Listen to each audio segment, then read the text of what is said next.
Tungod sa posibleng palsud sa usa ka bagyo dinhi sa atong nasod, ang mga sakop sa Aksyon Agad Team nangandam na ilabi na nga posibleng maapektuhan niini ang Mindanao o Visayas areas. Niadtong weekend pa lang ang Aksyon Agad Team nagsugod na sa pagpamutol sa sanga sa mga kahoy. Samtang ang kabalayan usab, mato ni Gary Togonon ang pangu sa Aksyon Agad, upat ka mga eskwelahan sab ang nagpatabang na kanila. Samtang makanal na sa mga lugar nga sagad bahaanan sama sa may barangay Bulakaw, Tabunok, Kansuhong, poblasyon ug uban pa gipang limpyuhan na. Mga poso sa 16 ka mga barangay gipaayo usab kay maunaw niya kini ang mamahimong tinubdan sa tubig kung mahitabo man nga mag-brown out sama sa nahitabo natong bagyong Odette.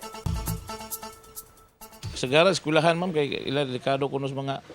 kining mga eskwelahan matumbahan ang ilang mga rooms nya may na nga mga principal nag-request na to mga barangay kapitan daghan sa tang mga request na ron atong tawo busy kaya na ron si panguha ng mga sangas kahoy mga gabok sad mga lubi bitaw nga patay na mga gipo panguha ron nga duol sa mga kabalayan yan ang napit bitaw sa mga dagat daghan man gyud ang mga lubi diha.